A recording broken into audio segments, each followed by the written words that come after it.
Thanks everyone for joining us. We wanted to talk a little bit about the modern threat landscape, and as we were talking about earlier, this concept of seeing is securing. We talk about this concept because the modern threat landscape is really focused around going after people. And we'll show some examples of this, but as we start to think about the types of attacks that are occurring, what some people don't realize is some of the new vectors that are not very well monitored. And by understanding what these attacks look like, how they're getting to people, we can then better prioritize how we go about setting forth priorities for our projects in securing the different ways that these attacks are coming at our organization. So for those of you who don't know Proofpoint, Proofpoint is a cybersecurity company that is focused on protecting people, ultimately the data that the attackers are after, and brands themselves from advanced threats, as well as the compliance risks that come from that. Currently, Proofpoint is a public company. We focus on the largest organizations in the world. So we currently have 53% of the Fortune 100. I won't go through some of the numbers that you see on the screen here. It's less about being bragging about some of the numbers here. The reason that we show this is also to highlight the foundation and the corpus of data that we have access to. So if we're looking at 1 billion messages a day, we're looking at hundreds of millions of enterprise mailboxes. That gives us tremendous insight into the types of threats that these organizations are facing. We're not focused on consumer mailboxes, and so when the focus is on these enterprises, and these are the same enterprises that are being highly targeted, the research that we have is largely based upon this corpus of information that we're seeing here. With that, let's start taking a dive into the threat landscape. And as I mentioned, with people being the targets now, it becomes critical that we have a really good understanding of how people are being targeted. And once we have that visibility to understand that, we can then begin to prioritize how we begin to proactively address these threats with specific security controls and solutions. Proofpoint produces a report usually in the March, or kind of in the early part of the year, every year. And in 2016, this was a human factor report. And the human factor report is a analysis of how humans are being attacked. And one of the very interesting trends, as we sort of concluded the research earlier this year, and certainly this is continuing to be the case, as you'll see with some of the data that I'll show you in just a few minutes here. But in 2015, social engineering was the #1 attack technique. And what we mean by that is that people became the exploits. In the past, prior to that, you definitely had the 0-day type of attacks, and you had exploits on application vulnerabilities. But now we're starting to see those go by the wayside in favor of people being the exploits. Now, we've always said that people are the weakest link in security, but we're really seeing that kind of taken to the next level at this point. This is the #1 attack technique. What we mean by that is that attackers are now using social engineering to get people to do things like run macros for them or to hand over credentials. And if the user were taken out of the equation in a lot of these instances, the attacks would never work. But the reality right now is that people are taking these actions. People are running macros. People are handing over credentials. People are transferring money as part of the BEC fraud campaigns. And it's this piece that the attackers are exploiting that is really the primary problem that we face in cybersecurity today. So I mentioned that the human factor report that was largely based on 2015 data. What I'm about to show you here, we'll see the continuing trend of that well into 2016 to where we are today in October. Undoubtedly, you've seen unprecedented volumes of malicious attachments. And while we've seen attachment campaigns that were prolific in the past, what's amazing, and it continues over the last decade really, is the campaigns that we're seeing are larger than they've ever been before. And specifically here, we've seen massive campaigns of attachment-based campaigns. Much more so than the malicious URL. So you can see the line at the bottom there, the orange colored line. Those are emails containing a malicious URL. So a user has to go click on this malicious link to ultimately launch the attack. In this case, you can see that by and large, the high volume method here is the use of attachments, and most of them are malicious, either JavaScript attachments, which have really taken off, or malicious attachments using macros. Now there's a dip toward the end there, kind of toward the right-hand side of the screen, where there was a botnet outage, and that's really what took a lot of that stuff offline for a little bit of a period of time. But they've come back in full force since then. As I mentioned, people are now really the exploits that are the preferred attack method. And conversely, you can see exploit kit usage really begin to tail off here. Rig is kind of the new exploit kit of choice that we've certainly seen very popular.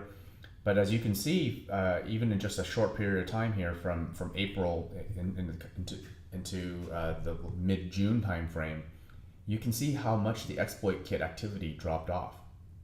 And it's because this is not necessarily what is causing people or causing the return on investment, because there's much simpler ways to go about attacking the user now. So I started off by saying, well, we're getting people to enable macros and run macros, and that's what's becoming easier to do than trying to leverage the exploit kit itself. And so instead of the automated exploit kit, we're seeing attackers use these sort of socially engineered documents to get people to enable macros. Now, 99+% of these documents that we're seeing in these attachment-based campaigns are relying on macros. Macros are something that we thought Microsoft had helped us solve years ago. And in fact, if you get a attachment that I send to you today, that macro would not automatically run. It would not, it's not by default enabled.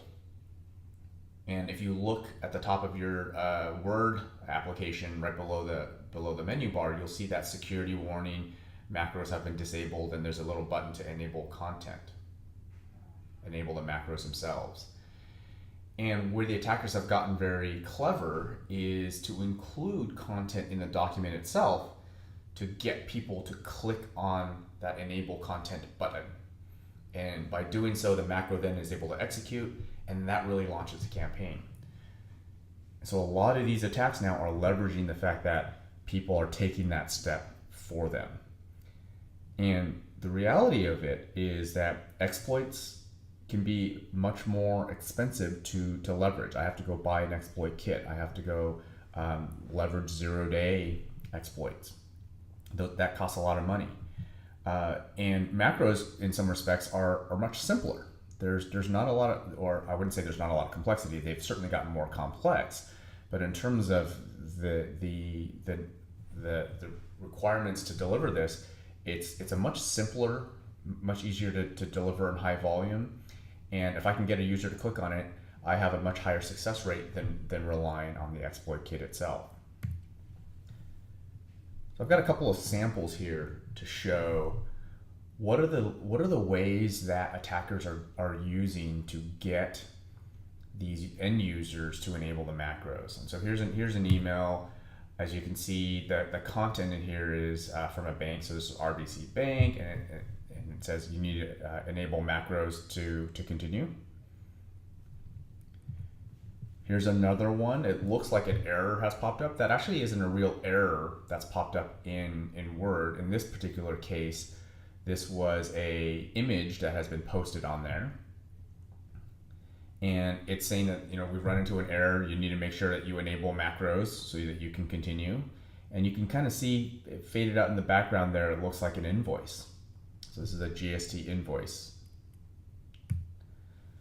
Here's another one which says this is a secure document that's encrypted, and the way that you get to the content is, or you quote unquote, to decrypt this, you need to go and enable macros. There's another version very similar to this that I found very intriguing as well, where the contents of the document were blurred, and so you really couldn't see the content, and there was a little bit of text on the top of floating over that said this document has been blurred or encrypted for your protection, and to sort of access this information, go and enable the macros. And all of these, as you can see, are designed pretty well to get a business user to go and enable these macros in order to access this content.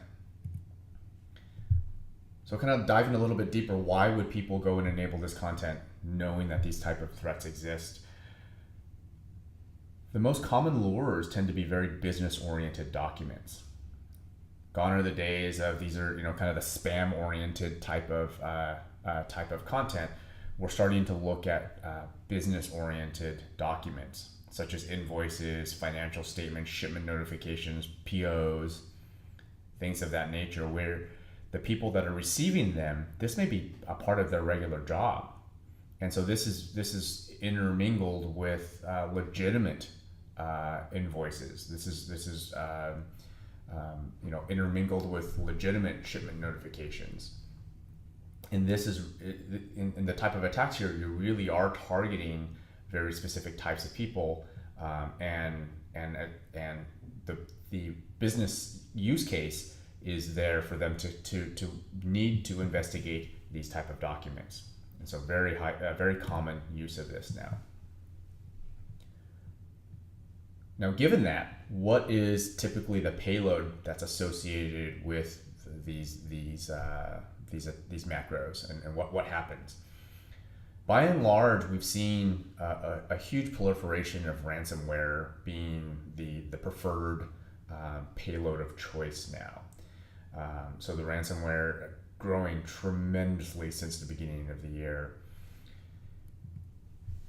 Conversely, it's taking over Dridex as the top malware payload today. Now, Dridex was a financial Trojan.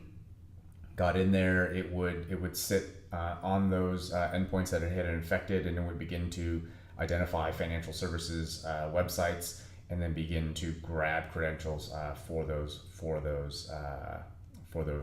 particular accounts. And where Locky is now exceeded Dridex as the number one payload. Part of this could be the ease at which it's possible to make money. With Dridex, there's a little bit more of a dwell time before there's monetization for the success of those campaigns.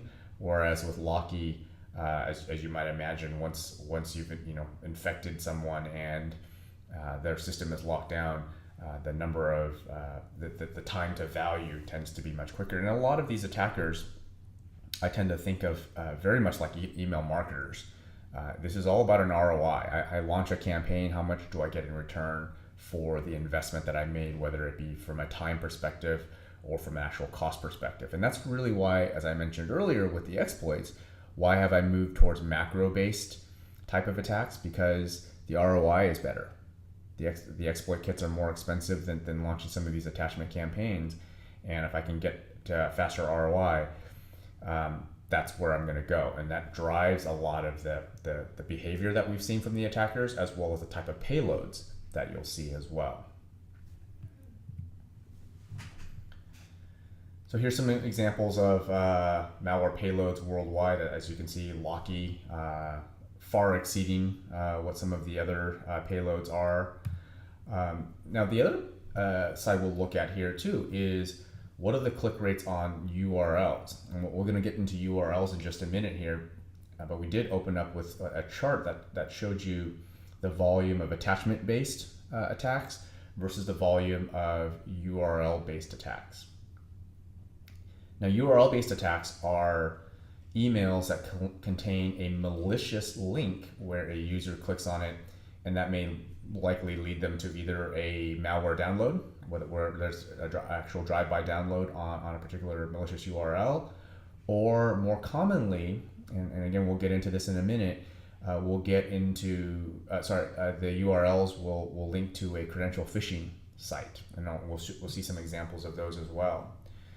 And as much security awareness training as we may be sort of performing for our organizations, it's always a non-zero click-through rate.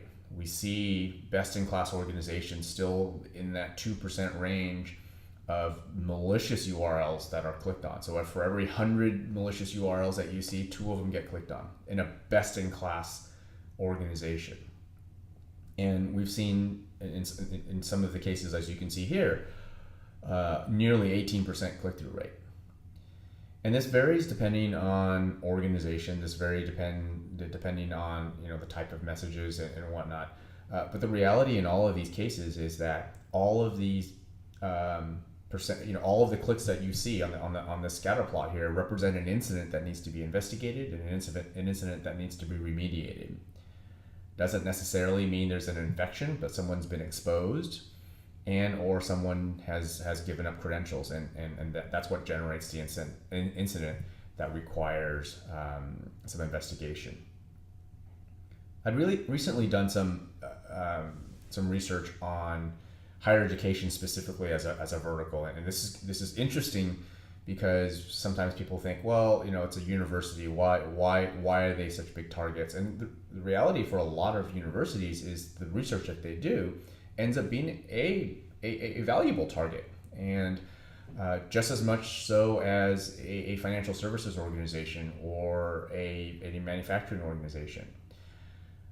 So I've got a couple of samples here from that recent research around higher ed, but it does go to show you just how focused these attackers are in doing their reconnaissance and launching these campaigns. So the first one here is what we call a strategic web compromise. And what this is actually not an email-based attack. What they've done is they've identified a web location. In this case, this is a website for a conference or workshop on molecular dynamics. And what they've been able to determine is that this particular website or the attendees for this particular workshop are likely faculty or research staff from higher education facilities. Now, websites like this tend to not have great security. So the ability to go and compromise this website, much easier than trying to compromise a university's website, which may have a significant more amount of security sitting around it with a proper security team. Workshop, probably part-time throughout the year and not a full security staff. Then what they rely on is the fact that these particular workshops or these particular organizations that are hosting this workshop are sending newsletters or regular registration links out to the actual targets. And those emails will get clicked on and they will drive people back to this website. And once they land on this website, then in this particular case, we had both a drive-by download of an exploit kit as well as ransomware. So this is a double whammy in this case. And clearly targeting some very specific types of researchers, right? I mean, this is molecular dynamics, very specific types of people that we're after here. This is not necessarily a generic attack here. Second one is this concept of credential phishing. I mentioned malicious URLs. Great example here of the type of customization that goes into the credential phishing. Blackboard is a system that a lot of higher education facilities use to manage course registrations. So this is a very common system used across higher education facilities across the US. And this is an attack that was launched during the fall, which is when the vast majority of these institutions go back into session. So lots of new students, they're used to logging into these systems, and the phishing is designed to mimic that login page, capture the credentials, and they use those credentials to get back into the university system more generally. They're also very tricky here. What we find is that when you first click on a link, you'll land on this Blackboard login page. It looks and is copied from the actual page. Now, when you type in your username and password, clearly that's not the actual system, so you can't log in, and so it'll throw an error. But what they do is they capture that username and password when you first click on the login, and then they'll redirect you to the real page. And then as an end user, what you think is, well, maybe I just typed my password in incorrectly. And so you try again for the second time on the real page, and then you're in. And that lowers the suspicion of maybe I just got phished. And because you're now where you're supposed to be. And that allows the folks who've taken the credentials to have the ability to keep those credentials valid. Because if you know you've gotten phished, you might report that, you might go change your password, and then the stolen credentials are worthless at that point in time. So by minimizing the suspicion level, they raise the possibility of making sure that those credentials that they've taken are valid moving forward. The last example here is the more typical attachment style campaign that we showed a little earlier. In this case, another fake invoice. Very common to, again, use business-oriented documents that people are expecting to see, invoices, POs, and things of that nature.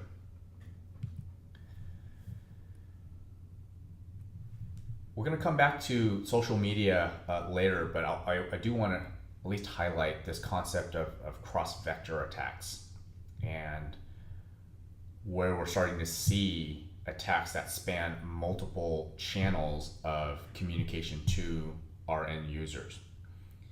And this is where we start to kind of get into an area that a lot of people haven't had a lot of focus on, but is certainly a really quickly emerging area of concern from a security perspective. As I started off with this presentation was this concept of seeing is securing. And so you have to be able to see and understand what types of threats are coming at me in order to then put up the proper defenses. And what people don't realize is that they're not looking at everything. We all know that email is a big issue today, but where does social media come in? So here's an example that I'll walk through here, sort of a meta example. But here you can see the email threat volumes by day of week, and it makes sense because you see high volumes during the business days, Monday through Friday. Very little delivered on the weekends. If we take a little bit of a deeper dive into this, you can see that the emails per day are also delivered during the morning hours. So peaking around 9 a.m. and tailing off pretty dramatically, I would say pretty much shut off by 2 p.m. in the afternoon, local time to the particular businesses, which makes sense. Most people come into the office and the first thing they do is they start working through their email. There's a lot of emails that have come in either overnight or that business morning. So the vast majority of email tends to get, we tend to sit on our email in our inboxes during the morning. Now, in this particular case here, we're seeing the same actor, same campaign, now shift their communication to the social media streams. And this could be, in this particular example, we're talking about a group that there was a Facebook group that was specific to one particular function within an organization. So these aren't just broad social media campaigns. These are still fairly targeted. These, you can see, there are LinkedIn groups, there are Facebook groups. On university campuses, there's Facebook groups for departments. If we talk about the security industry, there's plenty of security forums that are sitting inside of, or groups that are sitting inside of things like LinkedIn. And in this particular case here, we've seen, again, same campaign, same actor launch it through email at one particular organization. By afternoon, that same campaign, leveraging a lot of the same tactics, was then using social media to reach the same people, which again makes sense. You come in after lunch, you might go poke around on social media for 15 minutes before you kind of go back to work. Very common. And this is an area, and we'll come back to it, this is an area that is under observed or under monitored by most organizations. And this is an area that is, because it is not really monitored that well, it becomes a very sneaky backdoor into a lot of our organizations. And we'll come back to that one in a minute. I do want to kind of close off a little bit on the URLs and credential phishing. So we talked about people handing credentials over to attackers. Even though the vast majority of the threats coming in through email is focused on the attachments, of the URLs that are coming through, 74% of the payload there is a URL that is linked to a credential phishing page. Meaning, when you click on that URL, you're not going to a malware download. In some cases, in 26%, they are, but the vast majority of them are looking for credentials. Now, this makes it much more difficult to detect as well, because if you've got any kind of advanced threat type solution which is looking for that malware, there is no malware in this case. You're talking about a website that is built to really just be a form that is capturing information. I'm capturing a username, and I'm capturing your authentication, your passwords. What is used in this case to lure people to provide their credentials? And this is really interesting here. You can see Apple by far is the biggest brand that is being leveraged as far as a lure to get people to provide their credentials. But even though Apple is by far the largest, the success rate is actually low. It's only 5%. The higher success rates are Dropbox, Google Drive, Adobe. And a large part of this is because things like Dropbox or Google Drive are used for collaboration. We leverage those solutions to interact with folks, oftentimes both inside but outside the organization. And when you receive something that is linked to a Dropbox, that potentially is a document someone is trying to send you, the likelihood that you're going to take an action and try to log into Dropbox to get that file is much greater, and that leads to the behavior of handing the credentials over much more successfully to the attackers using that mechanism. Versus Apple, clearly a big brand.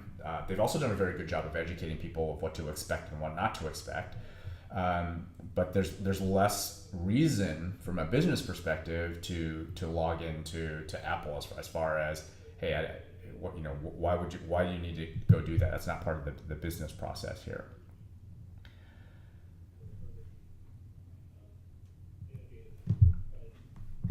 The last area I want to get into as it relates to email, I would say, in large part, is this concept of a business email compromise. Very much like the URL type of attacks, these are malware-less or malware-free concerns. The issues here are, for those of you who are not familiar, these are spoofed emails that are coming from a C-level person, generally very, very highly targeted. We're talking about very few messages, generally single digits, going to very specific people. requesting one of two things: either a wire transfer of some sort, or sending of sensitive information such as W-2s, which is the other very common one that we've seen. The subject lines tend to be very vague, a lot of confidential requests, and a lot of very personalized types of content. And we'll see an example of a few of those. Now, one of the interesting things with BEC is that this targets organizations of all sorts. We've seen this from very small sub 100 person organizations all the way to Fortune 100 organizations that have both fallen victim. And one might wonder, well, why would you be willing to transfer millions of dollars based on an email? And a large part of it is the content that's related on there. And we'll walk through a couple of examples of why this is such a big problem.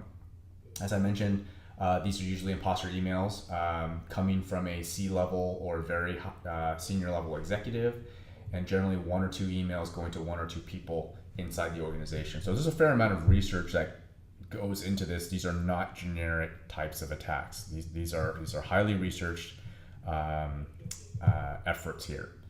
One of the very common things, and here's a couple of examples on the left-hand side. Hopefully you can see that. But there's an email that says confidential, and what the request there is that there's a acquisition in progress and it's confidential. So I'm asking the recipient of this not to discuss this with anyone. And if this is this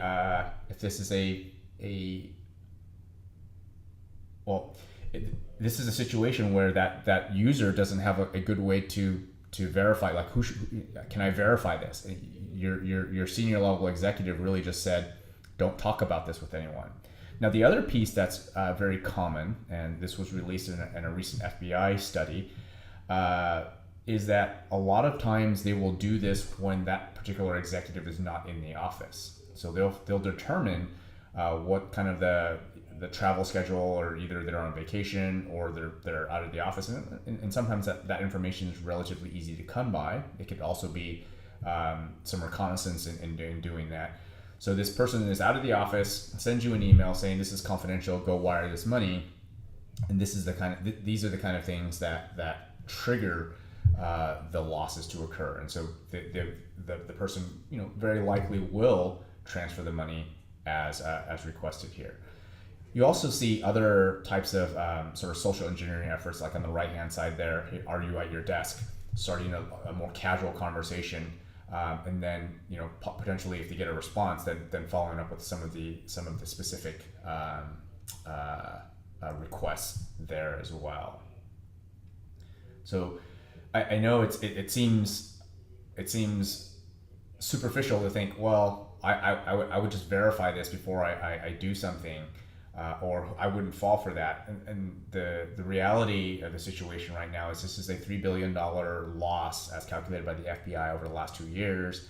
And this is affecting organizations of all sizes. So this isn't necessarily just a quote unquote a dumb user or users that we think, oh, we just got to train these people. Some of these are very smart people, and we're still seeing these types of fraud exist and continuing to be very successful.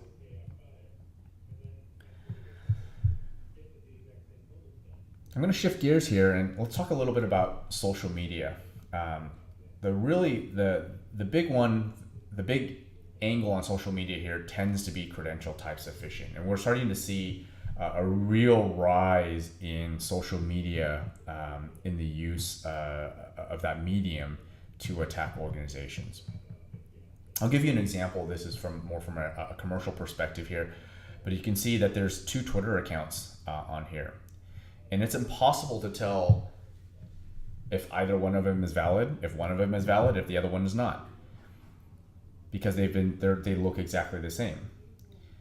And the concern here is that anyone can set a page like this up. I can go and set this page up myself because there's no validation that I am a legitimate agent on behalf of this particular financial institution that should be interacting with consumers and me acting as that agent.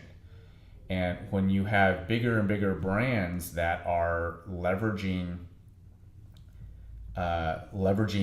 social media as a way to interact with their customers and their clients, then this becomes a huge vector. And so if this is a support mechanism, then a non-valid agent, or I'm going to call them an attacker or a threat actor here, can purport to be this brand, engage with clients, get sensitive information around account numbers, get sensitive information around passwords and whatnot, because they can have those conversations unbeknownst to you. Lots of customer service account phishing. You can see various ones here. Direct message me your account number, direct message the phone number in your account. So lots of sensitive information that can be phished as a result of this. The last area I want to talk about here is the mobile vector. And mobile's a little different because there's certainly early day concerns about people, are you susceptible to the same type of attacks that are coming through email? So the reality right now is that there's very few attacks at the OS level, meaning that you're not necessarily clicking on a bad link and your device gets taken over. The way that people are getting to the devices is actually through the malicious applications or mobile apps themselves that may not seem malicious at first glance, but it's really the mobile apps that our users are willingly downloading that is causing the issue. And I'll give you two examples of this that take on slightly different approaches, but ultimately achieve the same end goal. The first one is a side-loaded app, and Pokemon Go is a great example of this. Pokemon Go was first released in I would say July 4th in maybe the Australia, New Zealand markets. It was before it was publicly available on the US stores. I believe that was about a 2-day window there. And so if you were in the US and you really wanted to get Pokemon Go because you've seen all the press around it around the world and you couldn't wait the 2 days before you could start playing it, well, you could do what was called side loading, which was going to a non-authentic app store, basically, and downloading this application. And so you could get your Pokemon Go 2 days before everyone else did. Well, the issue with that side-loaded application was that it included a Dridex remote access Trojan, and this is a Trojan in the traditional sense, where it allowed the attacker to take complete control of the phone.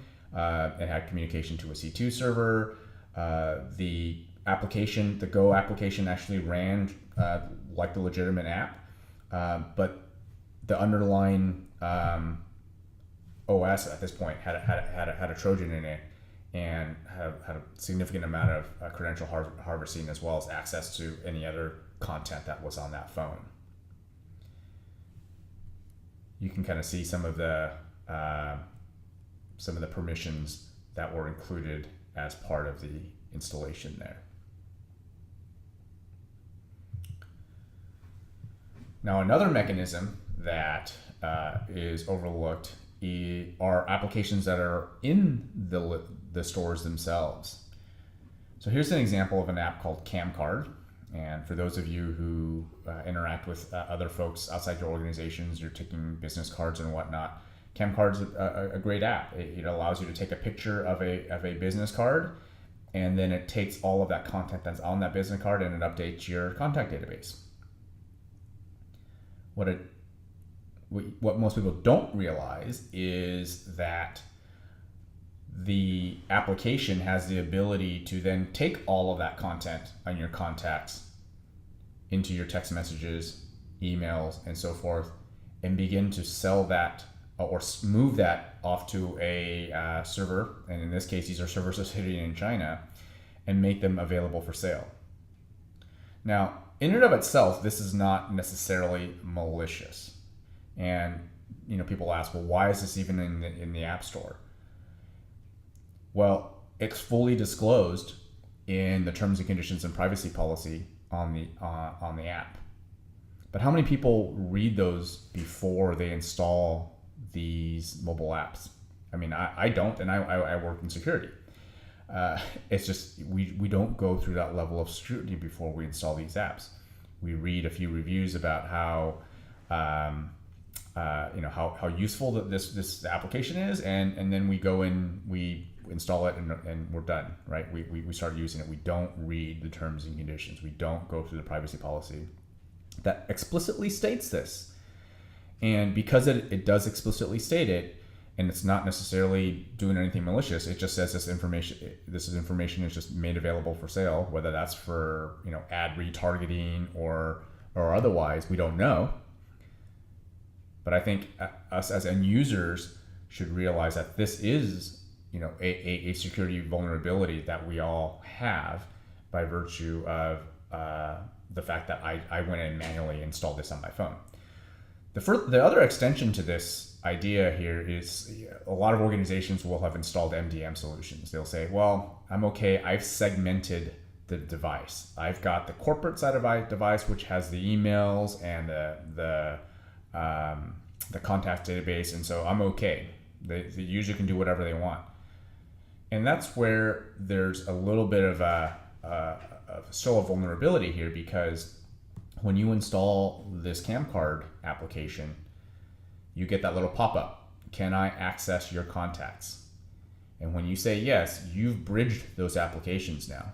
So you've got an app that may be sitting on the consumer side or the personal side of that device, but you've given it access to the private side, the corporate side. The user did. And that's where some of this, I think, tends to be overlooked, is that now that bridge has been made, those contacts can be moved off that device unknowingly. And so this kind of wraps up what we were talking about sort of when we started this webinar. This concept of seeing and securing is really about making sure we have visibility into all of the ways that our users are getting targeted today. And once we have that visibility, and we don't want to do anything until we have that visibility, really, then we have the ability to prioritize how we go about combating the threats that are hitting our users. I know email is always the number one thing that we worry about today. But what I hope you can see here is that email, yes, it is a very big issue. That's certainly the number one way that we're seeing it today. But these other vectors need to be at least monitored, even if they're not the preferred methods today. We're seeing them very much in an emerging fashion, and we're seeing those threats already happening today. And so having visibility into it allows us to make sure that we're not reacting in a knee-jerk fashion when these type of attacks hit your organization. As you probably have gathered, Proofpoint also offers assessments across all these vectors as well. So we can offer an email assessment, we can offer a social assessment, as well as a mobile assessment, and then using that concrete data, that quantitative data, it allows you then to better understand where those threats exist for your organization today, and then potentially even have to if you need justification on funding for projects to address these specific areas as well. So if there's any further questions, feel free to reach out to us or to iSECURE. I'm sure they'd be happy to help point you in the right direction or assist you directly. Thank you very much.